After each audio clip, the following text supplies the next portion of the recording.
दो पड़ोसी जो एक ही संस्कृति और एक ही धर्म से जुड़े हैं, फिर भी 7 दशक से एक दूसरे के सबसे बड़े विरोधी बने हुए हैं। एक ऐसी सरहद जो 130 साल से विवादित है और एक ऐसा रिश्ता जो कभी दोस्ती तो कभी दुश्मनी के बीच झूलता रहा है। पाकिस्तान और अफगानिस्तान के बीच का ये जटिल रिश्ता आज फिर सुर्खियों में है। हाल ही में दोनों देशों के बीच हुई झड़पों में दर्जनों लोग मारे गए, लेकिन सवाल ये है कि आखिर ये दुश्मनी शुरू कहां से हुई। नमस्कार, आदाब, मैं हूं फरीद अली और आप देख रहे हैं क्लियर कट। आज बात पाकिस्तान और अफगानिस्तान के तनाव भरे रिश्तों की, जो सिर्फ सीमा तक सीमित नहीं बल्कि इतिहास, पहचान और भारत तक फैले हुए हैं। क्लियर कट में समझेंगे आखिर दोनों देशों के बीच ये डूरंड लाइन क्या है और इस पूरे खेल में भारत का क्या रोल है। साल 1947 में जब ब्रिटिश इंडिया का बंटवारा हुआ और पाकिस्तान अस्तित्व में आया तो पूरी दुनिया ने इस नए देश को स्वीकार किया, लेकिन अफगानिस्तान दुनिया का पहला और अकेला देश था जिसने यूनाइटेड नेशंस में पाकिस्तान की सदस्यता का खुलकर विरोध किया था। हालांकि बाद में अफगानिस्तान ने अपना विरोध वापस ले लिया, लेकिन यह घटना पाकिस्तान अफगानिस्तान के बीच रिश्तों की नींव में ही दरार का संकेत थी। आप सोच रहे होंगे कि आखिर क्यों? क्योंकि अफगानिस्तान मानता था कि पाकिस्तान उसकी जमीन पश्तून बहुल इलाके पर कब्जा करके बना है। इस सीमा को डूरंड लाइन कहते हैं, जो 1893 में ब्रिटिश इंडिया और अफगान अमीर अब्दुर रहमान खान के बीच बनी थी, मगर अफगानिस्तान ने इसे कभी स्वीकार नहीं किया। आज ये लकीर यानी सीमा लगभग 2640 किलोमीटर लंबी है और यहीं से दोनों देशों के रिश्तों में कड़वाहट की नींव रखी गई। अफगानिस्तान का मानना था कि ब्रिटिश इंडिया के विभाजन के बाद पश्तून बहुल इलाकों को आत्मनिर्णय का अधिकार मिलना चाहिए। उन्हें ये तय करने का मौका मिलना चाहिए कि वो पाकिस्तान का हिस्सा बनना चाहते हैं या फिर अफगानिस्तान का, या फिर एक स्वतंत्र पश्तून राज्य बनाना चाहते हैं। लेकिन ब्रिटिश और बाद में पाकिस्तान ने इस मांग को खारिज कर दिया। यहीं से शुरू हुई वो कड़वाहट जो आज तक बनी हुई है।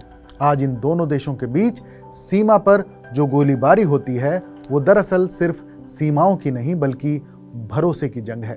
डूरंड लाइन जो आज पाकिस्तान और अफगानिस्तान के बीच 2640 किलोमीटर लंबी सीमा है, इस पूरे विवाद की जड़ है 1893 में ब्रिटिश इंडिया के foreign secretary sir Henry Mortimer Durand ने अफगानिस्तान के अमीर अब्दुर रहमान खान के साथ एक समझौता किया, जिसने ब्रिटिश भारत और अफगानिस्तान के बीच सीमा रेखा तय की। लेकिन इस रेखा ने पश्तून जनजातियों को 2 हिस्सों में बांट दिया। एक तरफ वो ब्रिटिश इंडिया में रह रहे थे, जो बाद में पाकिस्तान बना, और दूसरी तरफ वो अफगानिस्तान में रह रहे थे। ये विभाजन पश्तून समुदाय के लिए एक गहरा घाव बन गया। अफगानिस्तान ने कभी भी डूरंड लाइन को स्थायी अंतर्राष्ट्रीय सीमा के तौर पर स्वीकार नहीं किया। उनका तर्क है कि ये औपनिवेशिक थोपी गई रेखा है जिसकी कोई वैधता नहीं है। इस समझौते की अवधि 100 साल थी, जो 1993 में समाप्त हो गई। दूसरी तरफ पाकिस्तान इसे कानूनी अंतर्राष्ट्रीय सीमा मानता है और अंतर्राष्ट्रीय समुदाय भी इसे मान्यता देता है। पाकिस्तान का तर्क है कि ये सीमा अंतर्राष्ट्रीय कानून के तहत वैध है और इसे बदला नहीं जा सकता। इंडियन एक्सप्रेस की रिपोर्ट के मुताबिक लगभग 4 करोड़ पश्तून डूरंड लाइन के दोनों तरफ रहते हैं, जिनमें से ज्यादातर पाकिस्तान में हैं। 1947 के बाद अफगानिस्तान ने पश्तूनिस्तान का मुद्दा जोर शोर से उठाया था। पश्तूनिस्तान का मतलब था एक आज़ाद पश्तून राज्य या फिर पाकिस्तान के पश्तून बहुल इलाकों का अफगानिस्तान में विलय। ये मांग पाकिस्तान की क्षेत्रीय अखंडता के लिए सीधी चुनौती थी। ब्रिटिश इंडिया के विभाजन के समय अफगानिस्तान ने पश्तून इलाकों में जनमत संग्रह में 3 विकल्प रखने की मांग की थी: पाकिस्तान, अफगानिस्तान या स्वतंत्र पश्तूनिस्तान। हालांकि नॉर्थ वेस्ट फ्रंटियर प्रोविंस में एक जनमत संग्रह हुआ था, जिसमें भारी बहुमत से पाकिस्तान के पक्ष में वोट पड़े थे, लेकिन अफगानिस्तान ने इसे अधूरा माना क्योंकि इसमें सिर्फ 2 ही विकल्प थे। 1950 और 1960 के दशक में यह मुद्दा इतना गंभीर हो गया कि दोनों देशों के बीच कई बार सीमा पर झड़पें हुई। अफगानिस्तान ने जनजातीय यानी ट्राइबल इलाकों में विरोध को समर्थन दिया। 1961 में तो दोनों देशों ने एक दूसरे के साथ राजनयिक संबंध तक तोड़ लिए थे, जो 1963 तक बंद रहे। पाकिस्तान के लिए यह मुद्दा अस्तित्व का सवाल था। खैबर पख्तूनवा और जनजातीय इलाके पाकिस्तान के रणनीतिक रूप से महत्वपूर्ण हिस्से हैं। इन इलाकों के बिना पाकिस्तान की भौगोलिक अखंडता खतरे में पड़ सकती है। इसलिए पाकिस्तान ने हमेशा पश्तूनिस्तान की मांग को सख्ती से खारिज किया है। समय के साथ पश्तूनिस्तान का मुद्दा कमजोर पड़ता गया, लेकिन ये कभी भी पूरी तरह खत्म नहीं हुआ। आज भी कई अफगान नेता और बुद्धिजीवी इस मुद्दे को उठाते रहते हैं, जो पाकिस्तान के लिए चिंता का विषय बना रहता है। साल 1979 में जब सोवियत संघ ने अफगानिस्तान पर हमला किया तो पाकिस्तान अफगानिस्तान रिश्तों में एक नया मोड़ आया। ये वो दौर था जब दोनों देशों के बीच के मतभेद थोड़े समय के लिए पीछे चले गए और एक साझा दुश्मन के खिलाफ लड़ाई शुरू हुई। सोवियत हमलों के खिलाफ अफगान मुजाहिदीन की लड़ाई में पाकिस्तान ने अहम भूमिका निभाई। पाकिस्तान की इंटर सर्विसेज इंटेलिजेंस यानी ISI ने अमेरिका की CIA और सऊदी अरब के साथ मिलकर मुजाहिदीन को हथियार, ट्रेनिंग और वित्तीय मदद की। लगभग 30 लाख अफगान शरणार्थी पाकिस्तान आए।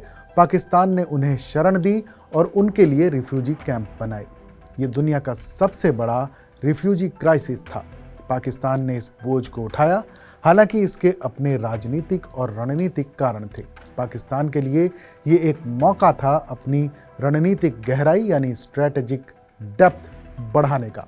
पाकिस्तान चाहता था कि अफगानिस्तान में एक दोस्ताना सरकार हो जो भारत के खिलाफ पाकिस्तान का साथ दे। सोवियत हमलों ने पाकिस्तान को ये मौका दिया।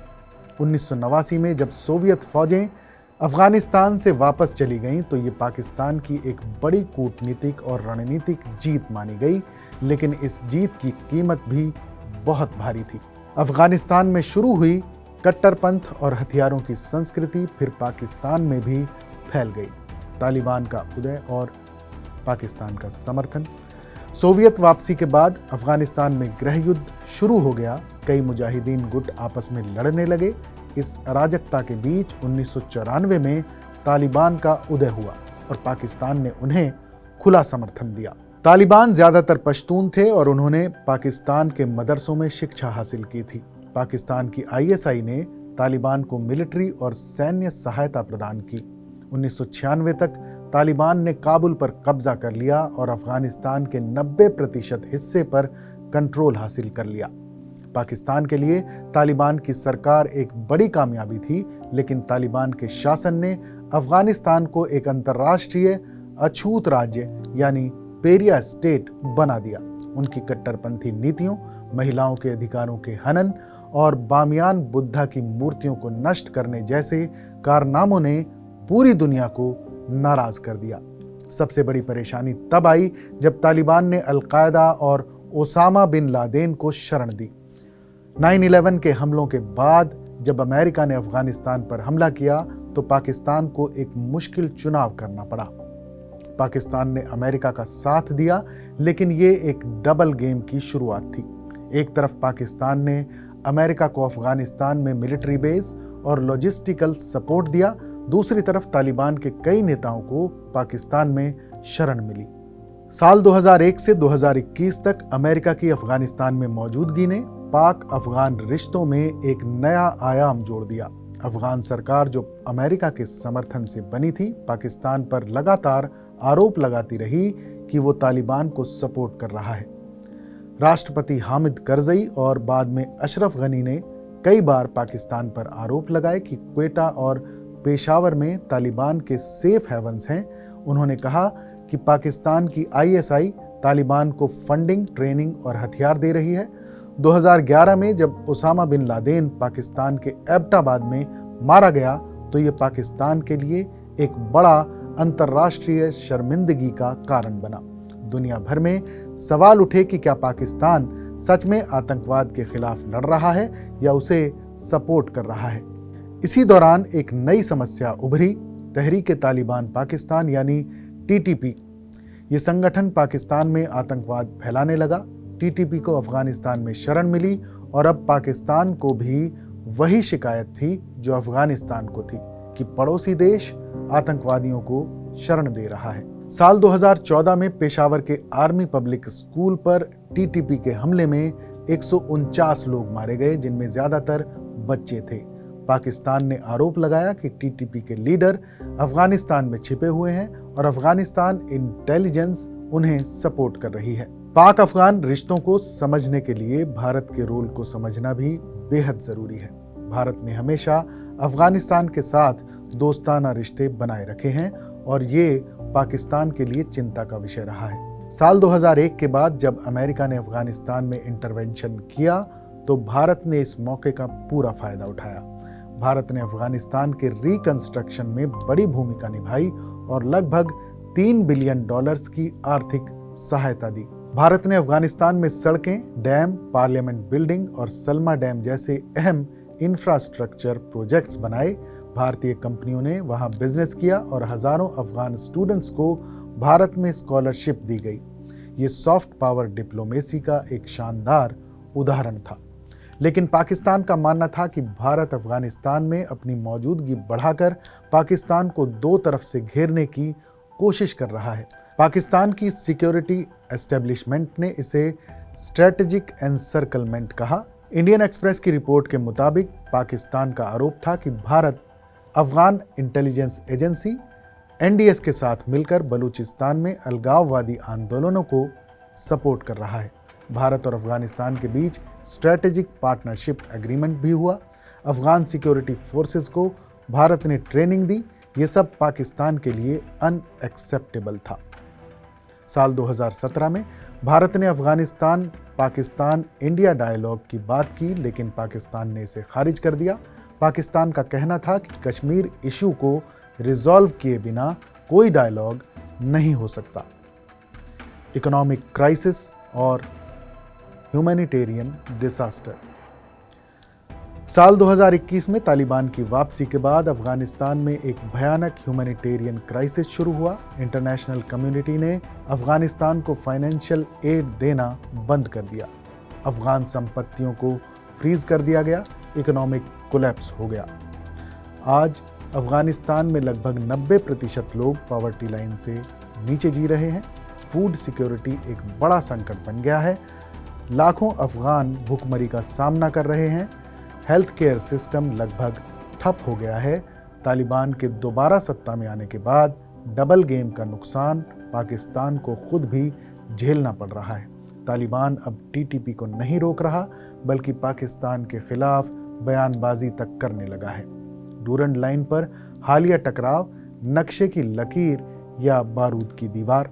पिछले महीनों में कुनार और खोस्त प्रांतों में पाकिस्तानी सेना और अफगान बॉर्डर गार्ड्स के बीच कई बार गोलीबारी हुई। पाकिस्तान सीमा पर बाड़ लगाने की कोशिश कर रहा है, जिसे अफगानिस्तान गैर कानूनी बताता है। तालिबान प्रवक्ता जबीहुल्लाह मुजाहिद ने हाल ही में कहा कि डूरंड लाइन कोई अंतर्राष्ट्रीय सीमा नहीं, बल्कि अफगान जमीन पर जबरन खींची गई लकीर है। वहीं पाकिस्तानी प्रधानमंत्री शहबाज शरीफ ने जवाब दिया, सीमा सुरक्षा पर कोई समझौता नहीं होगा। पाकिस्तान अपनी संप्रभुता की रक्षा के लिए हर कदम उठाएगा। दरअसल अफगानिस्तान खुद को स्वतंत्र इस्लामी राष्ट्र के रूप में देखता है, जबकि पाकिस्तान उसे अपने प्रभाव क्षेत्र का हिस्सा मानता है, और यही सोच हर बार नए विवाद को जन्म देती है। अब सवाल ये नहीं कि पाकिस्तान और अफगानिस्तान दुश्मन क्यों हैं। सवाल ये है कि इतने सालों की जंग के बाद भी क्या दोनों को अब भी दुश्मन बने रहना जरूरी है। कभी धर्म, कभी सरहद, कभी भारत, हर वजह ने इस रिश्ते को और दूर किया है। शायद अब वक्त है ये दोनों मुल्क अपने अतीत की लकीर को मिटाकर नई शुरुआत करें। क्लियर कट में फिलहाल बस इतना ही। इस पर आपकी राय हमें कमेंट करके जरूर बताइएगा। बाकी देश और दुनिया की तमाम बड़ी खबरों के लिए देखते रहिए TV9 डिजिटल।